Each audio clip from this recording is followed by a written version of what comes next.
Hello and welcome to what's almost definitely the last ever video on my channel with the Hard on Hardware name attached to it. I've finally decided on a new name, I've made an amazing intro for my new videos, and yes, from this weekend all of the videos that I'm going to be uploading is going to have a different name attached. I'm not going to say what it is right now because that wouldn't be all eerie and climactic and that wouldn't be nearly as cool.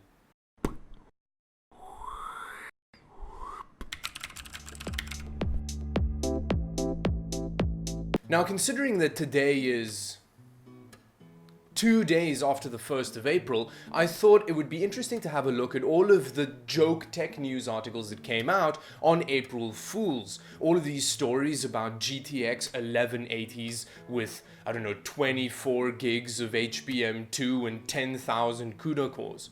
So we'll have a look at the best of these stories, and then in the comment section below, we can have a vote on which story would be the most exciting if it was actually true. Now, the first one doesn't actually have anything to do with actual technology, but Paul's Hardware uploaded a video in which he said he was going to change the title of his channel from Paul's Hardware to Paul's Makeup and Beauty Tips. And then he spends the next 15 minutes having who I assume is his wife, help him do his makeup, and he actually looked pretty beautiful at the end of it. Now, the first of these kind of fake tech news articles comes from EVGA themselves, and they've uploaded a video explaining how they've invented a wireless GPU connection thing, which essentially means that you can have your GPU just standing on your desk and having it run a video game, which they then show it doing. They have a GTX 1080 standing on a table and the fan spinning up, and they show it kind of running a game, supposedly.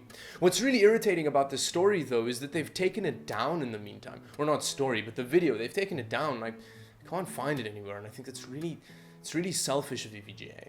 And now after this, a bunch of articles came out about how there's going to be a new amazing graphics card released. Now, the most exciting one, or the most surprising one of these, was WCC Tech released an article explaining how Intel and AMD have now teamed up to bring out a high-end, top-tier gaming GPU together.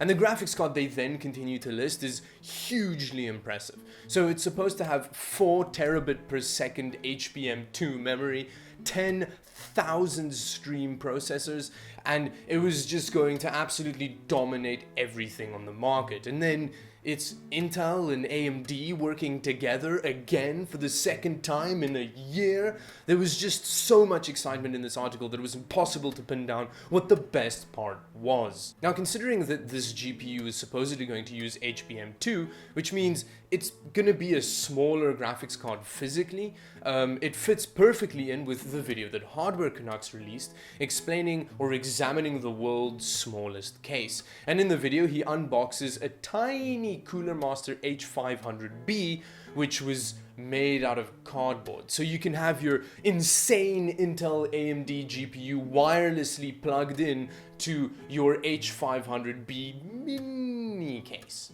And the final story that came to light was the most amazing of all of them because, well, it involves a massive evil company that gains a conscience and actually kind of becomes self-aware and apologizes for its terrible actions. UFD Tech brought a video which was a fairly poorly delivered April Fool's joke, but apparently Nvidia told the whole world that the GPP, or the Graphics Card Partner Program, is finally over and that they're apologizing for the fact that they've been right tools about it. Unfortunately, this will never happen, and competition is dead and gaming is over.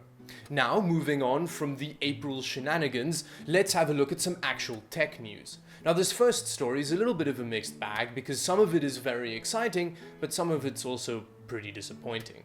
Now, according to an insider source, Square Hynix, SK Hynix, Square Helix, however you pronounce their name, but the memory manufacturer, is supposedly going to bring GDDR6 to mass production at some point within the next 3 months, which is really cool because it means that GPUs using GDDR6 is probably going to become available pretty soon after that. And then there's more to the news that's also very exciting, in that apparently, according to this source, not only the most high-end NVIDIA graphics cards are going to use GDDR6. Apparently, you're going to find it pretty far down the product stack, which is pretty cool because it means that you might see a GTX 1160 with some GDDR6 action. Now that's all of the exciting bit of the story. What is a bit disappointing though is that they're saying that it's actually going to cost a bit more to produce GDDR6, and it's somewhere in the ballpark of between 10 and 15% more than the cost of GDDR5, which sucks. But they did say 10 or 15% more than GDDR5 and not 5X. So hopefully that's not significantly more than GDDR5X costs to make, because that would mean that graphics cards aren't going to cost a whole lot more than that. Let's see. Hopefully we don't have to pay $10,000 for a GTX 1180. Fingers crossed. Fingers crossed. Now, a while back, and it might actually have been last year at this point, but I did a video talking about how there was a bunch of lawsuits filed against Apple because of the fact that their newest software update at that point for like the iPhone 6 was actually slowing down the CPUs so that they can have like an artificially increased battery life. And they can go like, our new update has a 15% improvement in battery life. But actually what happened was they just slowed the phones down. Now apparently over the next couple of days, the 59 lawsuits that kind of resulted from this is going to become one kind of giant Uber lawsuit, and then it's gonna take over the world. It's actually pretty terrifying if I was in Apple's shoes, but I mean, they have the most insane legal team in the world, I can imagine. But yeah, so 59 lawsuits is gonna conglomerate into like one Cthulhu-sized lawsuit, and then someone is going to get money. I don't know, something terrible might happen. Now looking at some more graphics card related news, there's some disappointing information coming from whoever does the leaking for AMD. Apparently they're going to release an RX 580X later in the year. Now first of all, there's quite a lot of X's in that name. 2 of them, although that's not the AMD graphics card with the most X's in its name ever. I think that still firmly belongs to the X1900 XTX. So yeah, they really need to step up their X game in their current naming scheme. But what's disappointing about this graphics card is that it's going to be so unrevolutionary that they couldn't even call it, they couldn't even add another 100 to the name. They had to just add an X to it, because apparently it's just going to be a refresh of the RX 580.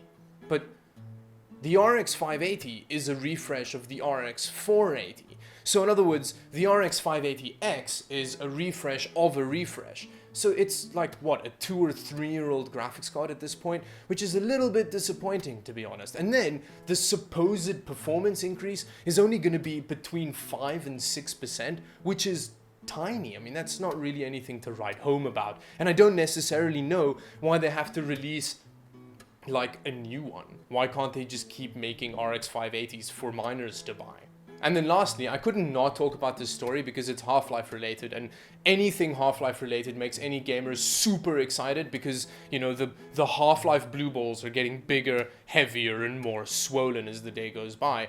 But apparently they've remade the first Half-Life in the Unreal 4 engine, and apparently it looks pretty unreal. But anyway, it's pretty cool. It's called Project Lambda, and it's going to look amazing. Now the thing is, this shouldn't be confused with Project Mesa, which was when they remade Half-Life in a newer engine and it looked better and was pretty exciting. This one is a newer engine and it's going to look even better. It's still no Half-Life 3 though, but that's never ever going to happen, and we're just going to have to live with our conquering massive balls. And with that, it brings me to the end of what is officially the last ever This Week in the Tech News that's associated with the Hard-On Hardware name. I'm going to be changing the name and it's all super exciting and we don't know what it is yet, although I know and I'm like an insider. It's really great because when you watch YouTube videos of like YouTube channel guys talking about like secret things that they're gonna do and it's gonna come out and it's all gonna be hugely exciting, you're always like, ooh, I wonder what that is. I wonder what he's thinking of doing. But now I'm doing that. I get to be the one that goes, I'm doing a thing and you don't know what I'm gonna do. Anyway, I think that's the end of the video. If you like the video, do like and subscribe to the channel if you haven't already, in anticipation for the branding change, because then I can be that guy that goes to like a meal and talks at length about how my personal brand is ever evolving and how like the branding is like the issue with the fixation on the brand, and then have everybody hate me because I'm talking about branding for no specific reason. You own a shoe shop. Why are you talking about branding? Like, it isn't... No, I just spat a lot there. Anyway, that cuts me off. Bye-bye.